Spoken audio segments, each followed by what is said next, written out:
Le 13 novembre 2021, nous avons été conviés à une soirée de gala organisée par la Maison de la Vie citoyenne de Bayonne pour réaliser notre projet audiovisuel.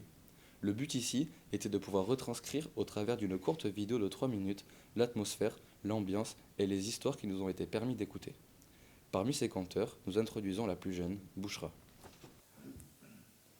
Après avoir rempli son sac, sur le chemin du retour, elle décide d'emprunter une autre route.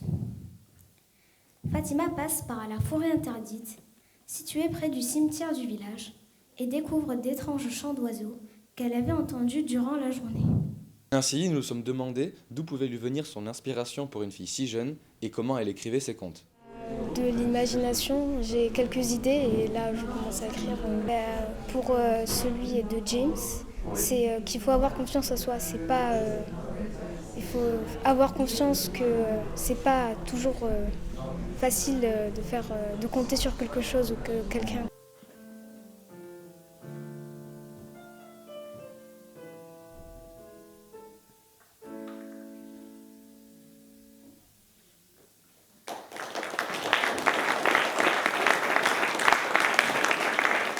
L'organisatrice de la soirée, Corinne, exprime ses motivations à continuer à organiser ce genre d'événement, qu'est-ce qu'il permet d'accomplir et pourquoi il faut continuer à transmettre ce genre d'histoire qui éduque la jeunesse. Organiser une soirée comme celle-là, c'était dans l'idée de rassembler plusieurs cultures, plusieurs identités.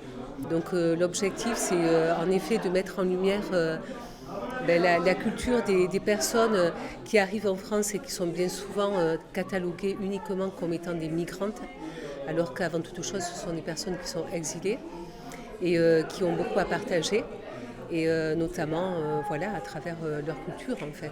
L'hôte de la soirée, Claude, conteur d'expérience, nous explique pourquoi selon lui, le conte est universel, les valeurs qu'il transmet et combien il est important de continuer à les transmettre. Le conte voyage mieux que les humains. Il y a des petits chaperons rouges chinois, il y a des tailleurs de pierre maghrébins, et voilà. Oui. Et il n'y a rien qui m'appartient, moi je ne suis qu'un passeur de mots.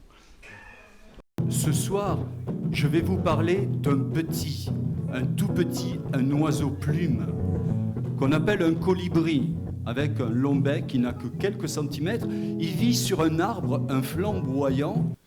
Pour conclure, cette soirée fut une expérience positive. Nous avons eu l'occasion d'assister à cette transmission de savoir, d'expérience et d'émotion. Nous leur sommes reconnaissants d'avoir été patients et disponibles pour les interviews et à notre écoute. Nos remerciements vont donc tout spécialement à Corinne, Claude, Bouchra et à toutes les personnes présentes ce soir-là et qui ont contribué à la bonne réussite de cet événement et de cette soirée.